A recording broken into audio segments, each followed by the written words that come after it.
Whereas I think before, when you looked at Meta and Google, it was always, can you take a stance on a whole wide variety of issues? And then it gets to a point where you stand for this. You're almost standing for nothing. No one can identify with your cause or your brand, right? So I think that is a massive change that's happening, and probably for the better, because I think people now have so many options that you want to choose with something that you identify with, right? Welcome to Your One podcast, where future leaders take on the complexities of today.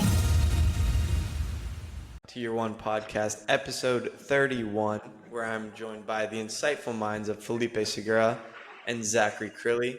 Unfortunately, no Micah today. He couldn't make it.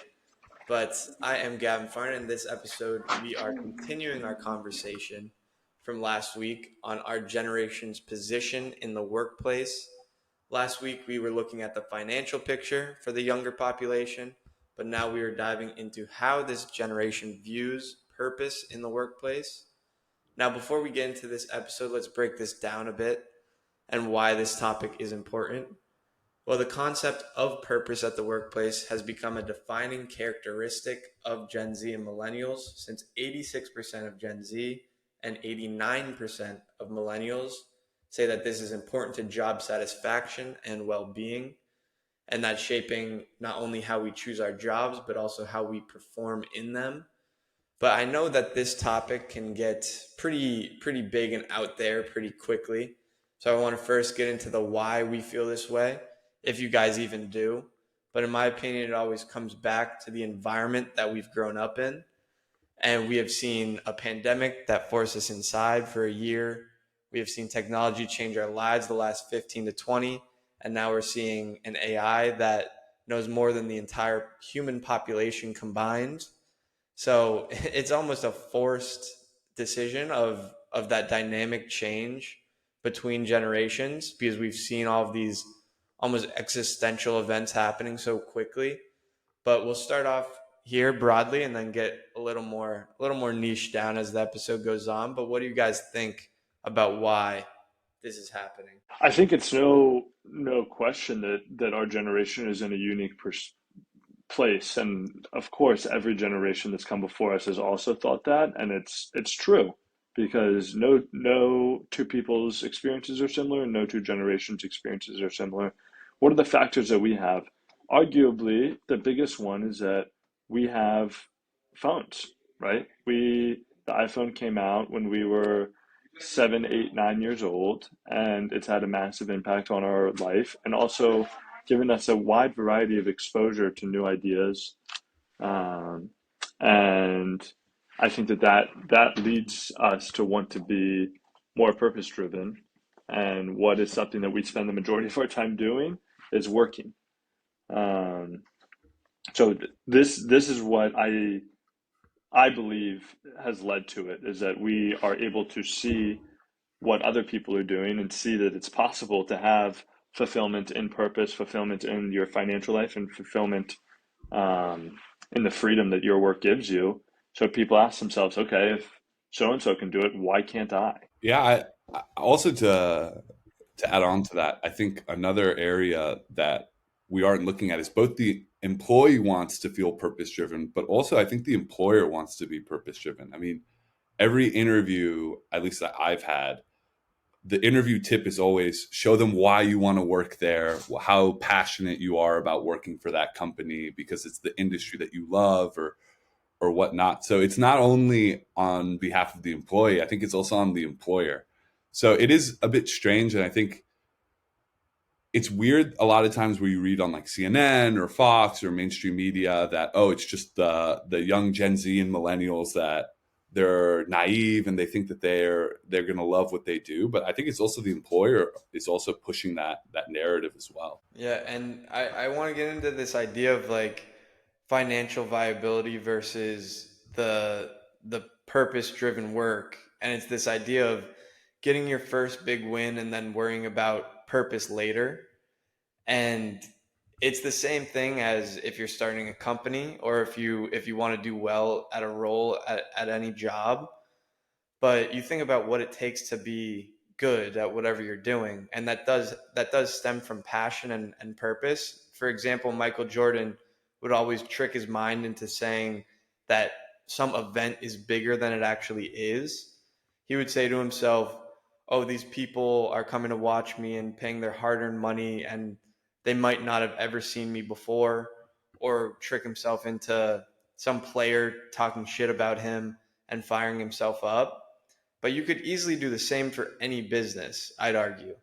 And you could say for a garbage disposal business, you could find purpose in saying to yourself, "Oh, you're saving time for thousands of families that don't have to go to the dump anymore, and they can spend their times at dinner enjoying each other's company." What do we think here of, okay, you could really, even if you're a McDonald's worker, you could find purpose in that work if you can convince yourself that it is purposeful. What do you think the line is there, and what is the driving factors for us, if you have any examples or anything like that? I mean, I definitely agree with you that there is purpose. I don't even think you have to lie to yourself. I think you can logically take almost any job and say, this is a purpose that helps benefit society. I think there are very few jobs that don't do that.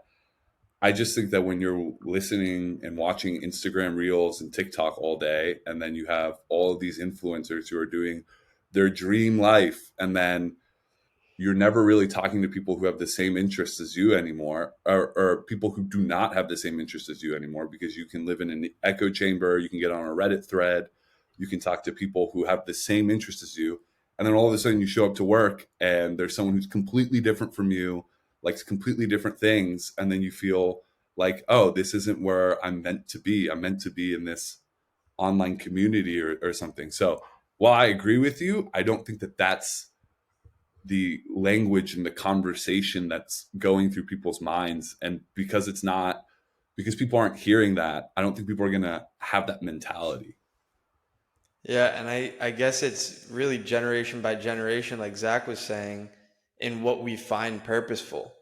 For example, now it's climate change and all of these big topics like AI, but the generation before us could have been participating in the industrial revolution, or in improving efficiency at any job, things like that, where what we see on the news and what we see on social media is really impacting what we find purposeful.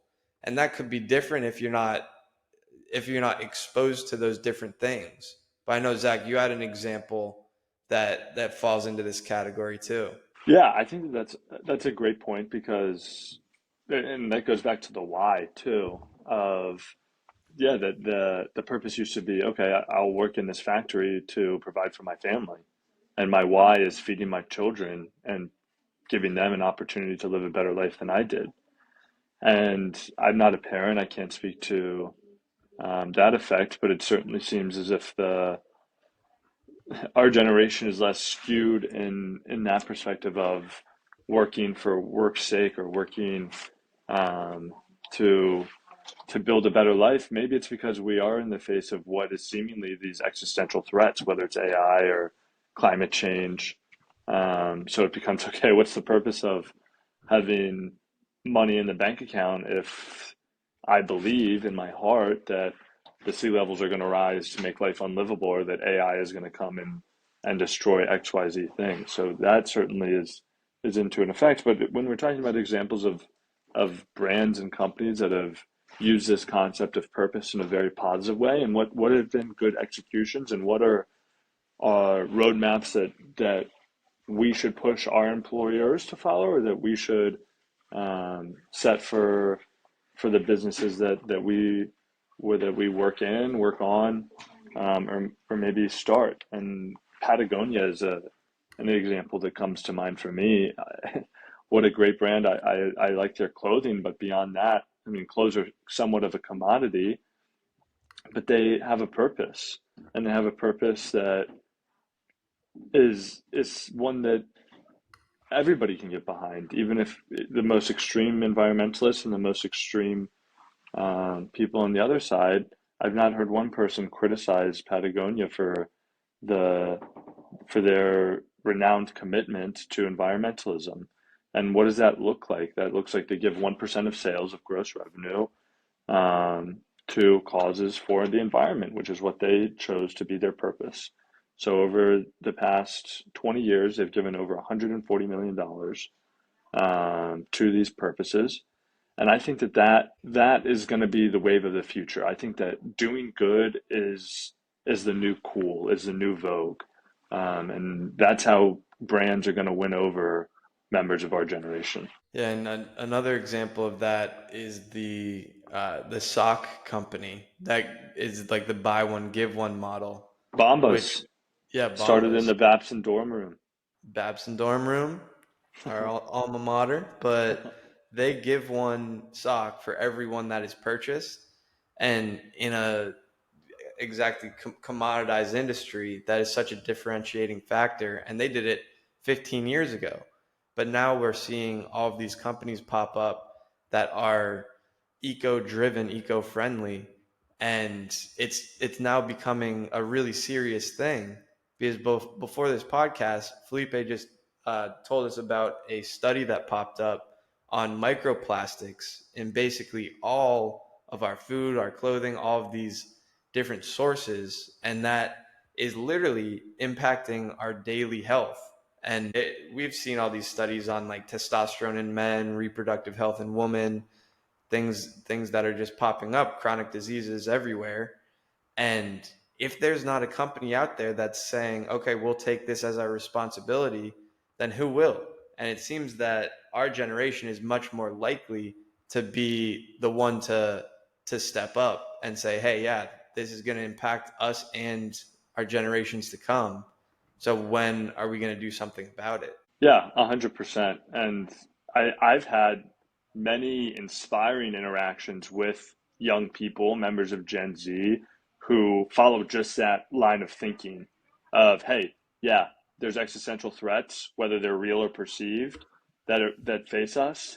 No, the economy isn't the strongest it's ever been. Sure, we can spend a lifetime pointing at other generations and seeing how they had it better than we did. But hey, these are the cards that we've been dealt, and this is the game that I'm going to play, and I'm going to give it my all to make sure that I live my best life possible and that I leave the best world possible for my future children. And I think that a lot of these people are socially oriented and are focused on purpose.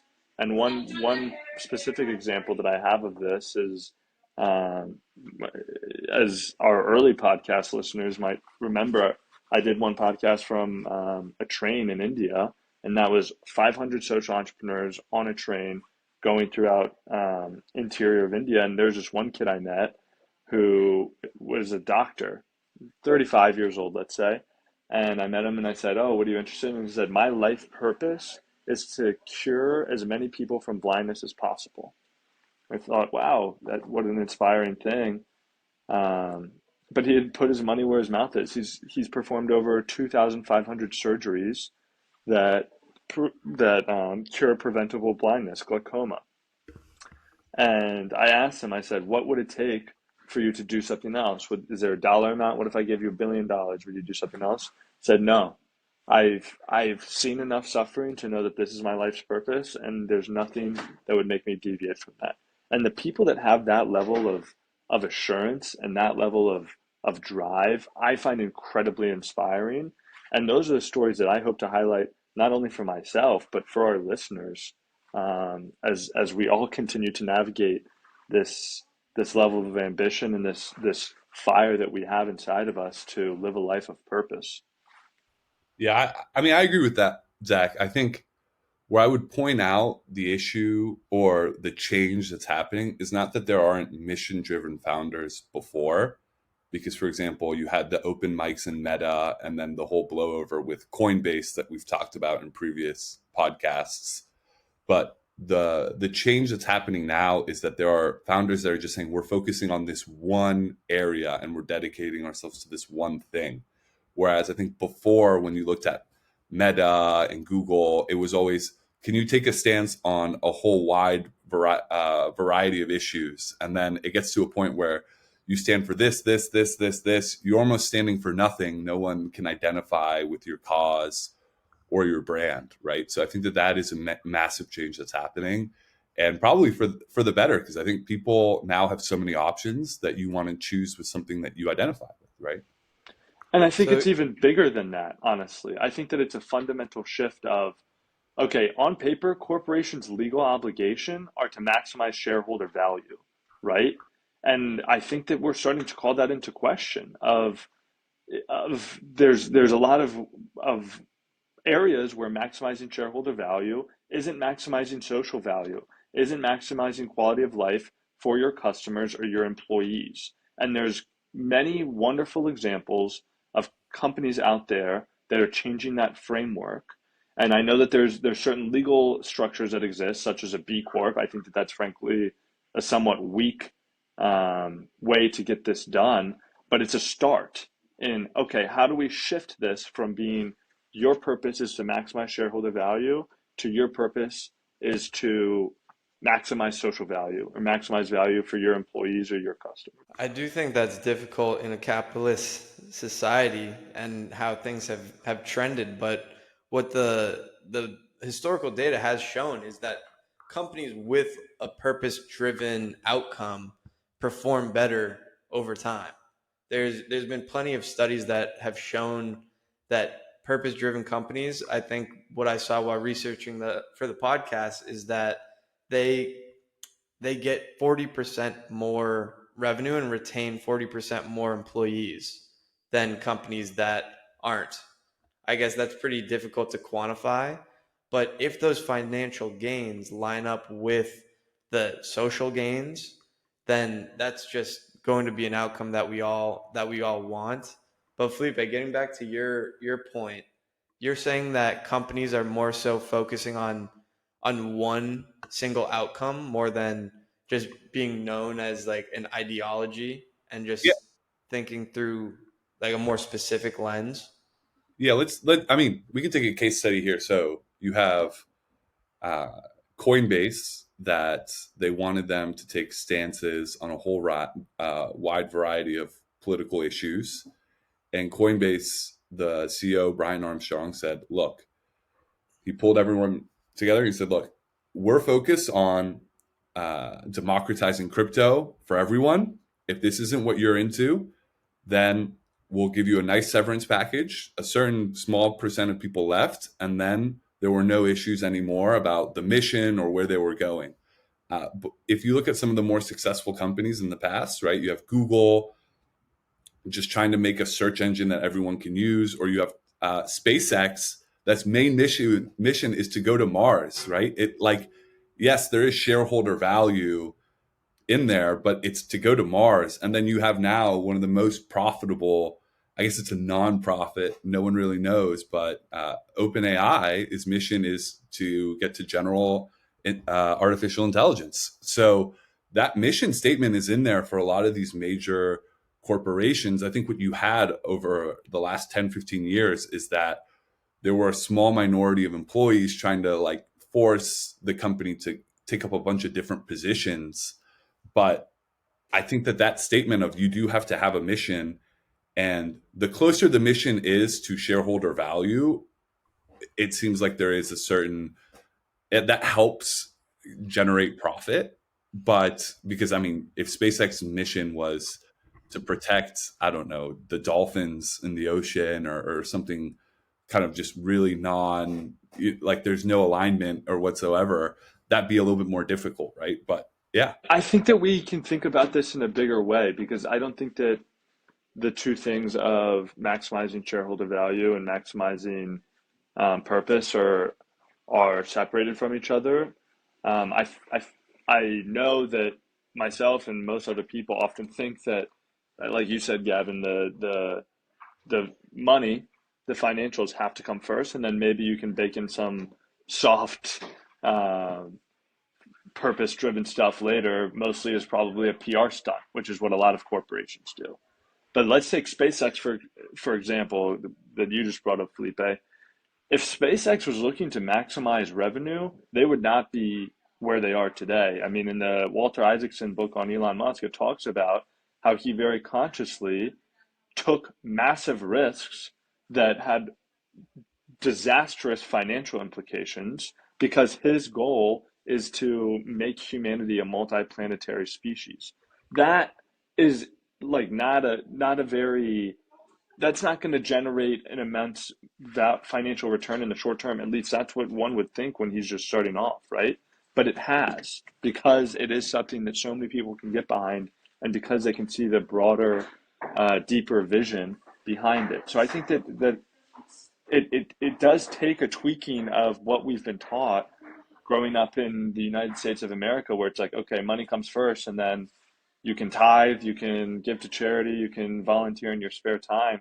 But maybe we think about flipping the script on that, and the purpose and the social comes first, and the money will flow from that. I think maybe to add to your point, Zach, about that specific issue, and I think I heard this somewhere, was if you want to make a company that is, I don't know, $100 million or like an exit company, right? You don't really have to change the world all that much.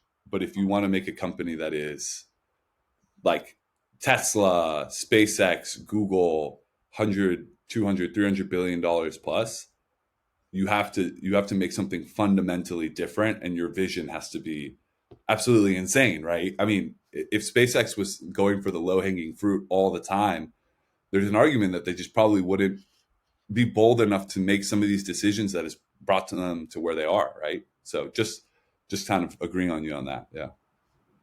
And we think about where these companies are in the bigger picture. I mean, those are some of the biggest companies on the planet, and that's almost comforting that they started with that purpose. And if you look at how SpaceX got to where they are right now, they weren't always. I mean, they didn't build a rocket to get to Mars today. They haven't even done that. All they've done is trying to get closer and closer to that possibility actually happening. I remember in that book, he started off by getting a contract with NASA because they just had to survive. So it's almost about getting that purpose first and then just figuring out how to get there. And that it seems that the bigger that purpose is, the more people will come along for the ride and actually stick around to see the end of it. Because if you don't have that light at the end of the tunnel, then it's going to be a whole lot harder for employees to stay on, for shareholders to stay on, all of these financial obligations. But that stems from that moral, social impact too. But I think that's a good place to stop it. We'll keep it nice and short this episode. We thank everybody for listening out there, and hopefully Micah can return for next episode. But we keep coming out with these. Episode 31. Got about 20 more until a full year of podcasts. And we appreciate everybody that's been along for the ride. And we'll see you next week. Go out there and build something you believe in.